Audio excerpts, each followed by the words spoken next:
नमस्कार, सत श्री अकाल, राम राम, सा खंबा गणी वणक्कम, प्रणाम। आप सभी को ऑल्ट मीट मीडिया में फिर से स्वागत है। मैं आपके होस्ट गायत्री देवी, हमारे साथ जुड़े हुए हैं सतोलॉजी चैनल से आदित्य सत्संगी जी। और मुद्दा बड़ा इंटरेस्टिंग है। सब इस वक्त बिजी हैं पाकिस्तान के अंदर। बात ये चल रही है कि बागराम बेस को खाली कराने की बात चल रही है। तालिबान ने बोला है कि भाई खाली कर दीजिए क्योंकि US is going to move in. But US लेकर किसको आएगा? US will bring its army. पर आर्मी के अंदर वहां बहुत बड़ा बड़ा बवाल मच रहा है, जिसको डिटेल में समझाएंगे आदि भाई। बहुत इंटरेस्टिंग टर्न ऑफ इवेंट्स हैं। Stay till the end, like subscribe और शेयर करना ना भूलें। आदि भाई, very warm welcome on the show. The platform is yours जी। देखिए, बागराम बेस तो तालिबान किसी भी हालत में नहीं देगा। बागराम बेस वही बेस है जिसपे रशियंस ने भी अपना बेस बनाया था और रशियंस को भी उन्होंने निकाला था। और बागराम बेस जो अमेरिका छोड़ के गया है, जिस कंडीशन में छोड़ के गया है, तालिबान के लिए वो स्ट्रेंथ है। तो न चाइना उसको ऑक्यूपाई करने देगा वापस, न उसको। सो अगर अगर अमेरिका $40 मिलियन दे रहा है महीने का, तो जो इक्विवेलेंट में युआन में चाइना उसको 4 गुना ज्यादा पैसा देगा। समझे आप? तो it's a golden goose for Taliban government. जो ज्यादा पैसा देगा उसके साथ रहेगा, और उस बेस को कोई भी नहीं देना चाहता, क्योंकि वो नेशनल सिक्योरिटी थ्रेट है चाइना के लिए और भारत के लिए भी। तो सभी लोग चाहेंगे कि तालिबान उसको कंट्रोल में रखे और नो मोर अमेरिकन बेसिस इस एरिया में। पाकिस्तान उधर हेल्प कर नहीं सकता, उसके ट्रूप्स ऑलरेडी उन्होंने डिप्लॉय किए हैं सऊदी यमन बॉर्डर पे। तो I don't think so that is going to happen. तो जो भी ये न्यूज़ बोल रहा है, शायद ये वेरीफाइबल नहीं है। अब देखते हैं, आगे चलते हैं। जो आपने बोला कि अमेरिकन ट्रूप्स के बारे में, देखिए American troops already spread thin है। करीब 800 बेसेस हैं, और ट्रूप्स रोटेशन में और फिर ट्रूप्स को वापस लाने में, प्लस ये जो भी कॉन्फ्रेंस हुई है, और प्लस जो अमेरिकन गवर्नमेंट ने बोला कि आप इसराइल को क्रिटिसाइज नहीं कर सकते। So lot of these videos are coming out now across the US military bases कि लोग जो है they are scared of body shaming. जो होता है ना कि तुम मोटे हो, बोल तो दिया है ना पीठ एक्सेप्ट में, मोटे सोल्जर्स नहीं रखने। मैं तो बड़ा सिंपल सा लॉजिक है। अगर कोई सोल्जर सेना में काम कर रहा है 20 साल से, with age naturally body can not be what he was 25। होगा नहीं, पॉसिबिलिटी नहीं है, ह्यूमन नहीं है। लेकिन जो एक्सपीरियंस वो गेन करता है, दैट इज बहुत ज़्यादा वैल्यूबल। ऐसा नहीं कि मैं बोल रहा हूँ कि मिलिट्री जनरल्स को फिट नहीं रहना चाहिए, इनको फिट रहना चाहिए। जैसे इंडियन आर्मी की जो अभी जो करंट लीडरशिप है, कितनी फिट है वो, और पहले भी हमेशा ही फिट रहती है। तो रिक्वायरमेंट्स जो पूछा जा रहा है वो गलत नहीं है, लेकिन किस एपिसोड की बात पूछा जा रहा है, that's why the timing makes it all the difference. कि इतने सालों तक जो आपने वोकिज्म जो आपने बात की, वो क्या होता है? शायद उनको चर्च के विरुद्ध को बात करने को वोकिज्म बोलते हैं अमेरिका में। भारत में वोकिज्म शब्द अप्लाई नहीं होता, क्योंकि ये लोग चर्च के विरुद्ध बात नहीं कर रहे हैं। ये लोग चर्च के साथ सनातन धर्म के विरुद्ध बात कर रहे हैं, जो कि पूरा कॉमन सेंस है। तो बट अमेरिका में वोकिज्म कल्चर है चर्च के विरुद्ध। ज़्यादातर डेमोक्रेट्स चलाते हैं, कैथोलिक्स चलाते हैं उस कल्चर को, क्योंकि कैथोलिसिज्म में गे लेस्बियन राइट्स की बहुत बात होती है कैथोलिसिज्म में, क्योंकि उनको लोग चाहिए किसी भी तरफ से। तो ये जो डिफरेंसेस है यूएस मिलिट्री में, वो रिलीजियस डिफरेंसेस है। कैथोलिसिज्म वर्सेस प्रोटेस्टेंटिज्म के डिफरेंसेस है। और इसमें काफ़ी जनरल्स को बहुत प्रॉब्लम है, क्योंकि बॉडी शेमिंग तो नहीं है, क्योंकि सोल्जर्स अगर इस तरह की बातें करेंगे और जनरल्स का रिस्पेक्ट नहीं रहेगा, इट इज़ ए प्रॉब्लम। जैसे आज ही एक यूएस नेवी के आई थिंक चीफ और वाइस चीफ का रेजिग्नेशन मांग लिया गया। तो जो भी अपोज कर रहा है उसका रेजिग्नेशन मांग दिया गया। तो ये इंसिडेंट्स मीडिया में तो आए नहीं है अभी तक, और आप इसको हेडलाइंस पे मत डालिएगा प्लीज़। तो मीडिया में आए नहीं है, रिपोर्ट किए नहीं जाएंगे ये इंसिडेंट, तो आप थंबनेल से दूर रखिएगा इसको प्लीज़। तो लेकिन ये सारे इंसिडेंट्स हो रहे हैं which are very concerning for the US military command. कि आ, अगर आप इस तरह के नियम डालते हैं पीटी के लिए कि वीकली या साल में या महीने में 2 बार आपको पीटी जाना है, it's very shameful for the US military personnel. वो तो ऑलरेडी फिट रहते हैं। लेकिन मेरे को पता है विद एज, अगर आपकी 55 साल की उम्र है, आप सोल्जर हैं 30 साल से या उससे ज़्यादा वर्ष से, तो नेचुरली बॉडी चेंजेस आएंगे, ह्यूमन फैक्टर। लेकिन जो एक्सपीरियंस आप गेन करें उस कमांड में इज डिफरेंट। और साथ में सप्लाई चेन का भी इश्यूज है बहुत सारा, जो मीडिया रिपोर्टेड है एक्चुअली। और कुछ चीज़ें मीडिया रिपोर्टेड नहीं है, वो हम बात नहीं कर रहे हैं। पर कुछ सप्लाई चेन का भी इश्यूज है कि अगर बेसिस आपके बहुत दूर है तो वहाँ तक पहुँचाने के लिए they have to maintain continuity. तो जैसे हमने पहले बताया था पिछले शो में भी कि they are going to streamline the entire process, जिससे ये सारी जो मुश्किल है वो बाहर हो जाए। लेकिन ओवर द वीकेंड, और कुछ मिलिट्री जनरल्स को ये भी प्रॉब्लम है कि वो अपने सिटीज़ में डिप्लॉय होना नहीं चाहते। जैसे आज बहुत सारे इंसिडेंट्स हुए सारा दिन इन शिकागो, इन कोलोराडो, जहाँ पे यूएस मिलिट्री पर्सनल आइस के साथ जा रहे थे। तो यूएस मिलिट्री का वो काम नहीं है, क्योंकि they are train to fight a war, not against their own people. They are suppose to, जैसे भारत में भी बहुत सालों पहले कांग्रेस के शासन में उन्होंने बोला था कि नक्सलों के विरुद्ध हम सेना को लगाएंगे। तो इंडियन आर्मी चीफ ने मना कर दिया, उसने बोला कि नहीं जाएंगे, आप कोई और फोर्स लगाओ, क्योंकि हमारा काम अपने लोगों पे गोली चलाना नहीं है। हमारा काम है दुश्मनों, देश के बाहर के दुश्मनों के साथ लड़ना। हम अपने अपने अपने नागरिकों पे गोली नहीं चला सकते। सेम यूएस मिलिट्री बोल रही है कि हम अपने सिटीजन्स को पुलिसिंग नहीं कर सकते, वो काम हमारा नहीं है। तो इस तरह के इश्यूज चल रहे हैं। और प्रेसिडेंट ट्रम्प का जो निर्देश है वो देखा जाए तो वो चाहते, मतलब मिलिट्री को यूज करना with all the fire power they have, क्योंकि मिलिट्री को अकेले तो आने वाला नहीं है कि सिर्फ सोल्जर आ गया, शस्त्र भी आएंगे। अगर इन्फेंट्री से है तो बड़े शस्त्र भी आएंगे। तो वो काम तो पहले ही ओबामा कर चुके हैं। ओबामा ने मिलिटराइज कर दिया था पूरी सेना को, तो अभी पूरी पुलिस को। तो पुलिस में सारे एक्स सर्विसमैन हैं जो कि हैवी वेपन्स जाते हैं, which is not good for the civilians. क्योंकि सिविलियंस के लिए तो पुलिस इज ए हेल्प, कि पुलिस से आप मदद मांग सकते हैं। अभी अब पुलिस वाला हमेशा आर्म्ड रहेगा, एक्टिव रहेगा मारने के लिए, तो कौन जाएगा पुलिस के पास, डर जाएंगे, फिर लॉ एंड ऑर्डर पूरा टूट जाएगा। तो इस तरह की प्रॉब्लम्स हैं। और साथ में लोगों का ये भी रोष है कि जिस तरह अब बाकी कंट्रीज रिएक्ट करेंगी उसके ऊपर, क्योंकि बाकी कंट्रीज देख रही हैं कि किस तरह यूएस अपने सिटीजन को ट्रीट कर रहा है। तो अब ह्यूमन राइट्स पे तो ज़्यादा लेक्चर देने मिलना नहीं चाहिए यूएस से, किसी को भी, किसी को, भारत को भी नहीं मिलना चाहिए। कि भारत को भी अब वो ह्यूमन राइट्स से बात नहीं कर सकते हैं, क्योंकि वो स्वयं ही किस तरह अपने सोल्जर्स को ट्रीट करते हैं, that is a different matter all together. तो ये राइट। सब इश्यूज चल रहे हैं। Yes, go ahead. तो आपको लगता है ये जो इश्यूज हैं they are going to weaken the American army more? वैसे भी अमेरिकन आर्मी बहुत स्ट्रांग तो कभी भी नहीं थी। हमने वियतनाम देख लिया, हमने अफगानिस्तान देख लिया।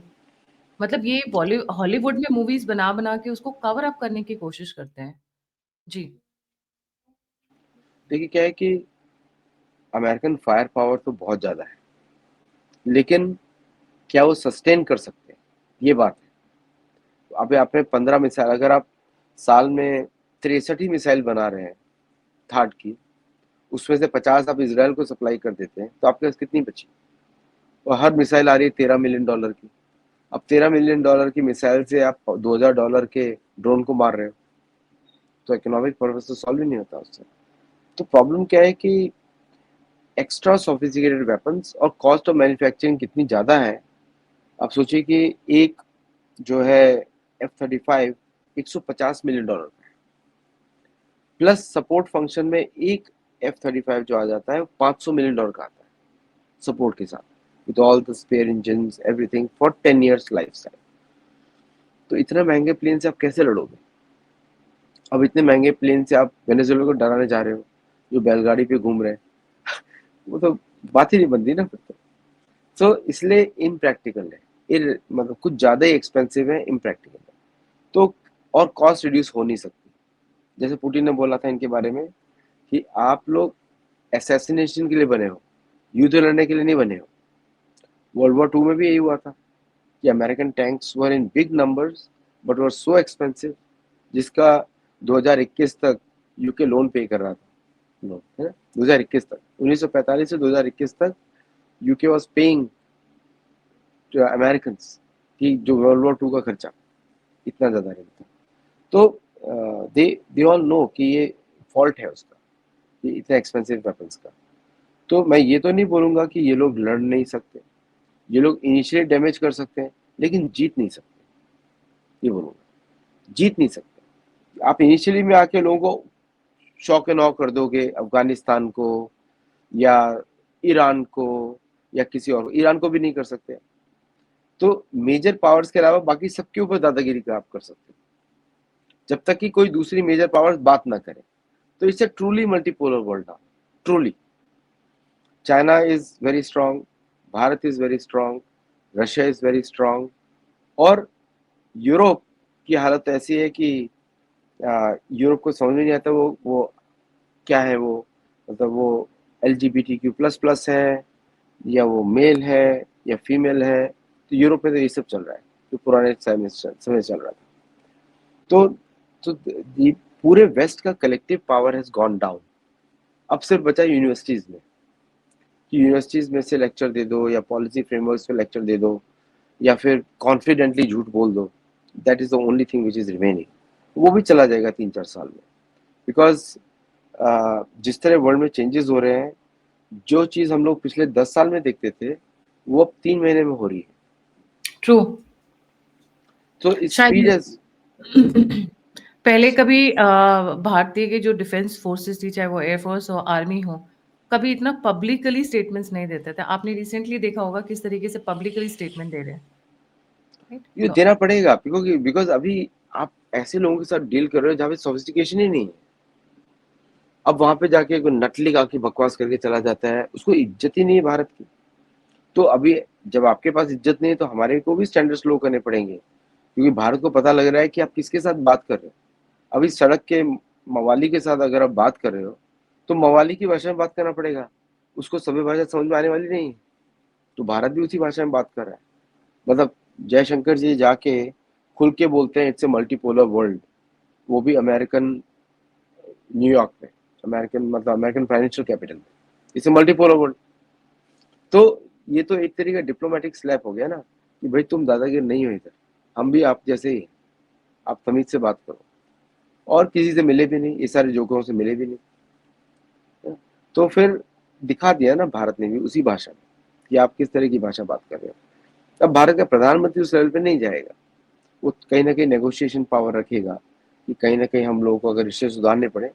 तो अभी आप देखेंगे कि ट्रम्प बड़े सॉफ्ट होंगे, ट्रम्प अभी वापस सॉफ्ट होंगे और दुनिया अमेरिका के साथ, भारत के साथ ट्रम्प और दोस्ती बढ़ाएंगे भारत के साथ, बिकॉज कोई और चारा बचा नहीं है। ना आप फोर्स कर सकते हो, ना आप नेगोशिएट कर सकते हो, ना आप धमका सकते हो मिलिटरीली। आपने धमकाया तो Bharat is the only country जो आपको डीओ गर्से से खाली करवा देगी। सो दैट मिलिट्री जो मनूवरिंग होगा। So therefore everybody is going to stay quiet. मुझे लग रहा है कि अभी 3-4 महीने के बाद अमेरिकन राष्ट्रपति गिड़गिड़ाने वाले हैं कि भैया हमको H1B वीजा और दे रहा हूँ मैं, आ जाओ यहाँ पे थोड़ा कंपनी चलवा लो। मुझे ऐसा लग रहा है, बिकॉज ऐस बोलिए। आप सही कह रहे हैं, पर सबसे बड़ा बीच में गेम क्या हो गया है कि एक तरफ कनाडा, जर्मनी, फ्रांस, चाइना, सब के सब जो H1B स्किल्ड वर्कर्स हैं, सबको बुलाने के लिए राजी हैं। दे हैव ऑलरेडी के वीजा लॉन्च कर चुका है चाइना। कनाडा बोल रहा है कि हमारे यहाँ भेज दीजिए, स्किल्ड वर्कर्स हैं, वी नीड अ लॉट। मतलब भारत से लोग ह्यूमन रिसोर्स ले लेकर जा रहे हैं। 10,000 अरे रशिया लेकर गए हैं, इजराइल लेकर जा रहा है, जापान लेकर जा रहा है वर्क फोर्स, और ये बोल रहे हैं हम निकाल देंगे। निकाल तो किसने मना किया है? हम देखिए सर, काम करने वाले की पूछ हर जगह होती है, काम करने वाले की वैल्यू हर जगह होती है, they are always in need, right? So ठीक है, करिए। देखिए क्या है कि आपको समझना पड़ेगा स्किल लेवल का यूटिलाइजेशन। ओके, ये जो अमेरिका में ट्रेंड वर्कफोर्स है और जो बड़े बड़े प्रोजेक्ट्स पे काम कर रही है, उसका कनाडा में कोई यूज नहीं है। Canada is a dead economy. Canada American टुकड़ों पे पलता है। सो कनाडा आपको गोल्डन वीजा भी दे दे या ग्रीन कार्ड भी दे दे या सिटीजनशिप भी दे दे, उसको कोई वैल्यू नहीं। ओके, तो कनाडा का सिटीजनशिप को लोग कचरे में फेंक के भारत जा रहे हैं, ऐसा दिख रहा है अभी। And the kind of political environment is there in Canada, उसमें तो वो अपने ही लोगों को खिला लें वही काफी है इस समय। दूसरा आपने बात किया चाइना का, इन सभी कंट्रीज में China is the most promising by the way. अब ये सुन के दर्शकों को शायद अच्छा ना लगे, but China is the most promising, क्योंकि उनका business environment is like American. उन्होंने बहुत अच्छा कॉपी किया है, हर चीज में कॉपी कैट है, इधर भी अच्छा कॉपी किया है।